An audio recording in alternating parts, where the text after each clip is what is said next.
Hey, this is Chris with Flip Houses Part Time. I'm sure you've seen the commercial ads. I'm sure you've seen the YouTube ads, the Facebook ads about buying houses with no money or no money down. And your first thought or your first reaction might be, that's a total scam. You can't buy a house without any money. And that is kind of sort of true. Most of that probably not a scam, as we are doing that multiple times a month here in California. So, of course, there is generally money or value exchanged in exchange for the property. However, it doesn't have to be yours. There is this beautiful thing called leverage or partnerships. And just to clear the air, what I'm not talking about is, when I talk about leverage or debt, I'm not talking about getting a credit card and going and buying computers or flat screen TVs or Xbox or clothes. Nothing that actually devalues. When I talk about leverage, I'm talking about buying an asset that will increase your position, increase your cash flow, increase your wealth or your revenue. And that's what we do realistically multiple times a month.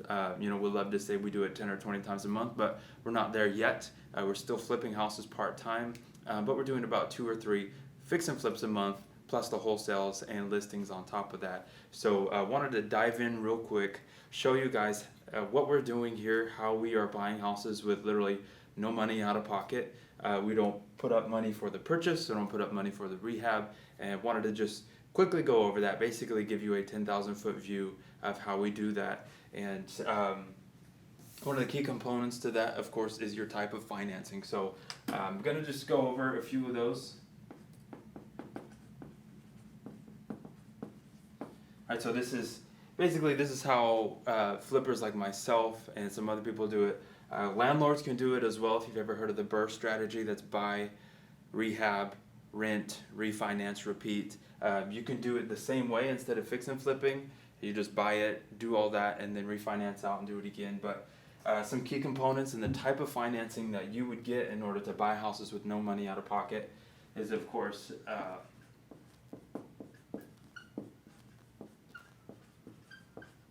the absolute best. I'm going to start with the best here, but that's private lenders. And this is just a real quick explanation of each. So private lenders, generally private individuals. They might be friends, family. They might be people who just do it full time. They've just made a lot of money. Now they might have a couple million in the bank, and they spend their time just loaning out to other people. And those people exist too. So private lending is phenomenal. To me, it's honestly the easiest way to buy a house. And we're just going to go over a couple other ones. There's hard money. So this is usually a company that specializes in asset-based financing. Sometimes they do stuff, they require credit checks or appraisals or something like that. Sometimes, not all of them. Usually how hard money works is they find the private lenders who want to loan out their money at 8% or 10%, or a lot less too. And then hard money lenders will borrow their funds, and then they'll loan it out to people like us for much more. So they'll borrow a private lender's funds at 6 or 8%, and then they'll loan it to us at 10, 12, 14%, and then they charge points and all that. I don't really use hard money very often. Actually never have, not yet. Use private lending and combine that with a line of credit as well. So I'll go over that. We'll just write LOC, but that's a line of credit, so that can be through a bank. It can also be through individuals, or hard money companies also give line of credit. That can be secured or unsecured, and so secured would be against the property.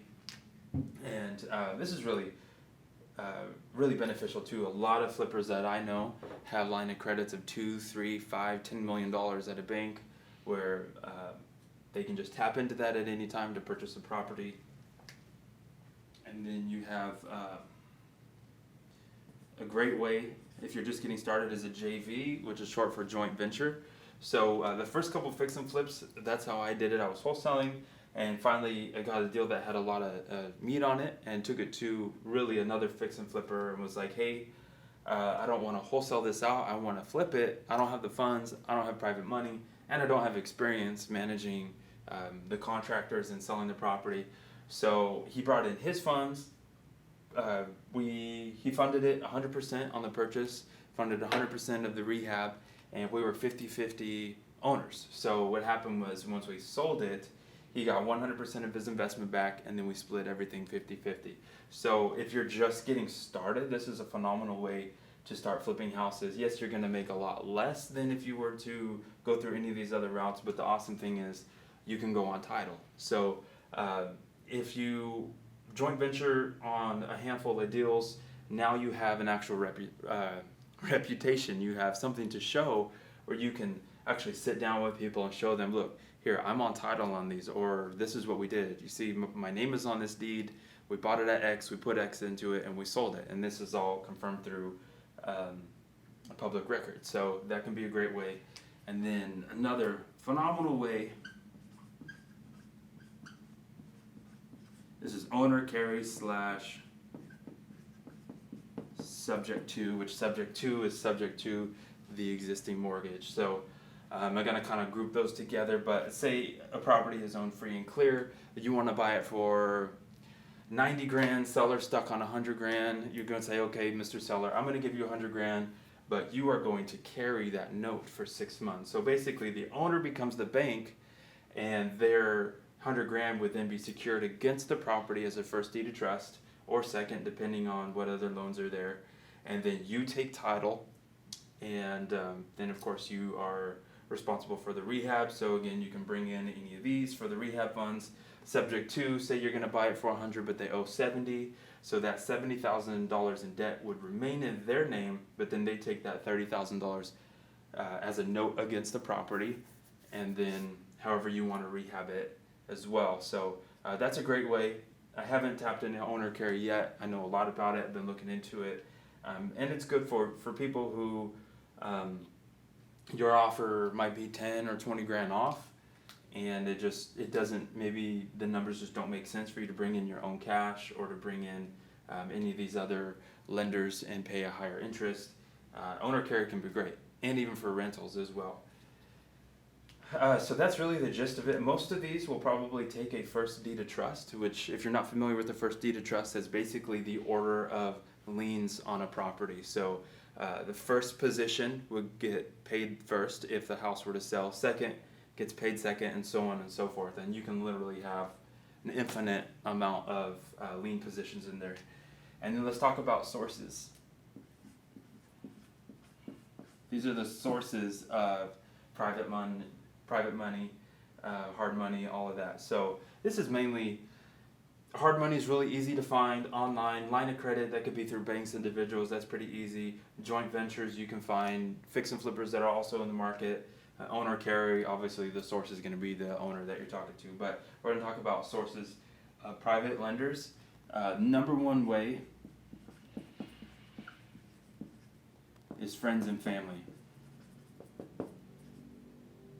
And so, excuse the third grade chicken scratch. So friends and family for private money, depending on your market, you don't need millionaire friends and family. And a lot of times when people talk about friends and family being a source of funding, I see the comments, I hear the conversation, people are like, oh, but I don't come from money. I don't have rich friends or family. It doesn't matter. Honestly, it doesn't matter. In my market here in Central California, median home value is like $245, but most of the ARV that we're flipping, like 150 to 200, maybe 220. And when we go buy properties in the hood, I mean, we're talking, even here in California, I'll buy something for 40 or 50 grand, maybe put 30 or 40 grand into it. So friends and family, there's a lot of people with 50, 60, 80, 100 grand in the bank, in stocks, in bonds, in retirement funds. If you know how to kind of direct people to take their 401k or the IRA and basically invest in notes or become private lenders, that can be a phenomenal way. These are all my first lenders, friends and family, and now I've been able to reach out to other people and have people I've actually never met face to face give me 100 grand, 200 grand, 50 grand, whatever it is for the property.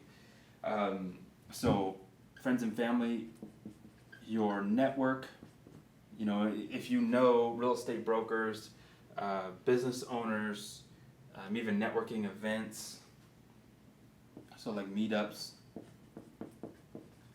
right? And a great way to approach people like this is not to go up to them and say, hey, can you give me 100 grand for this deal? You just say, hey, as you know, I've been investing in real estate. We've been flipping some houses, and you know what? I have this great opportunity. We're buying it for X. We're going to put X into it, and we're going to resell it to the X. And I think I could get someone a really good return. Do you happen to know somebody that would want to make 10% on their money? And if they have money, and especially if they're entrepreneurial, they might say, yeah, me, or yeah, my brother, my uncle, my best friend, whatever it is. People know people. People with money know people, again, whether they're rich or not.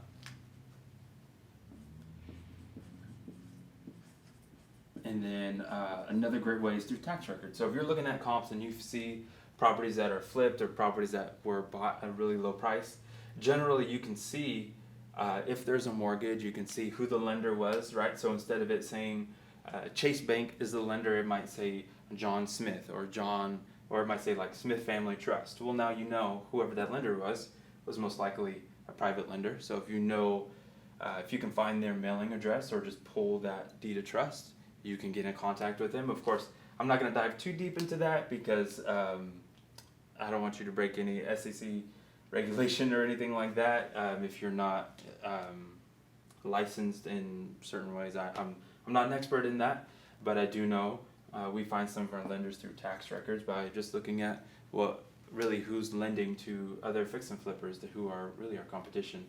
Not going to dive too deep into that just because I know there's probably ways that you can mess that up and possibly get into trouble as far as soliciting funds. We don't solicit funds, we just strike up a conversation.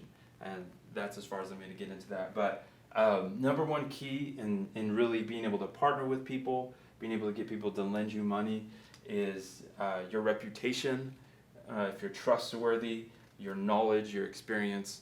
And experience matters, but you don't have to be actively flipping in order to get people to loan you 100%. I mean, if you're already wholesaling, then you can use your wholesale experience as your portfolio. You can say, look, I picked up this property for 80 grand.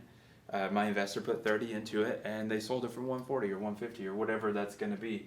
Even though you didn't buy it, even though you didn't put money into it, if you're the one who found the deal and comped it out, you can now add that to your portfolio and show other people, look, this is what I can do, and I'm looking for people who want to earn with me.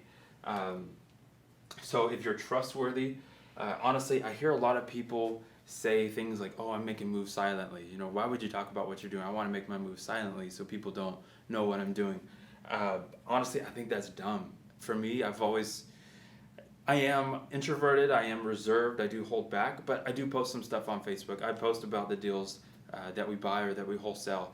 I'm also an agent, so I'll post our listings that are remodeled, and what happens is people will start reaching out. They'll say, hey, I see what you're doing. You know what, I have 500 grand, or I'm selling this property now, I'm going to have 300 grand left over. I don't really know what to do with it. Should I buy a property? Blah, blah, blah. Well, if people know what you're doing, now you can have that conversation of say, yeah, you know what, buying a property would be great, but how would you like to earn passively? You're going to buy this property over here, you're going to make 6% on your money, and you're going to be running back and forth dealing with tenants and toilets and property management and all these other kind of things. How would you like to earn 10% and not have to do any of that? So if you're actively talking about what you're doing, both you can grow your business as far as lenders, as far as buyers, as far as sellers. We get referrals on Facebook because of what we talk about. Not a whole lot, but probably by maybe 4 or 5 a year, just from people referring us on Facebook, friends and family, people who go to our church, even our Facebook page, we post a lot. And so again, this is a 10,000 foot view of how to buy houses with no money. And again, that's no money out of your pocket. Of course, there is an exchange of money, or there is the exchange of something of value, whereas they're exchanging the house for a note or deed of trust or something like that. And going to share something with you real quick at the end of this, but I want to do more things like this, just kind of teaching as far as what we do. I'm not a coach, I'm not a mentor, I don't have a program, but I've been flipping houses full-time but part-time with part-time hours since 2014 now. We've done probably around 350, 360 properties in that time of about 5 years or so. I think that's about 5 years. So subscribe, hit the notification. If you have any questions about private lending, about fix and flipping, wholesaling, drop a comment. I am not that polished when it comes to speaking. I am an introvert, and I'm also an introvert that does a lot of sales. But I want to add value to what you're doing. I want to add value to other people. I want to be able to instill confidence in you. If you don't know where to get started, you don't know how to buy houses without using any of your own credit. Actually, good thing, I don't have my credit ran ever, never once. Someone can loan me $500,000, and I'm not gonna do a credit check or anything like that. Not that I'm afraid of that. I'm just saying this. Once you build a reputation and people trust you, there's really no need for that. The numbers of the deal speak for themselves. So if you're making excuses like, I don't have money, I don't have credit, my credit score is shot, well, you know what, so is mine. I don't use personal debt, so I really don't have much on my credit report. I probably have a 570 or 580 or something like that, but I don't need to because I'm not buying clothes and TVs and cars on credit. I'm leveraging other people's resources to buy money. I'm sorry, yeah, technically to buy money, but to buy houses that's going to bring in revenue for me and build wealth. I'm kind of rambling, but that's it. Hey, thanks for watching that video. Real quick, if you're looking to raise private money, you want to know how to approach lenders, how to talk to them, how to pitch them, you got to get this book right here by Susan Lassiter Lyons called Getting the Money, How to Raise $250,000 in Private Money in the Next 30 Days. And if you read it and follow it, you will definitely raise more than that within 30 days. The Amazon link is below. It ranges from $7 to $20. Get it today. Start raising money, start buying deals, and just do it. See ya.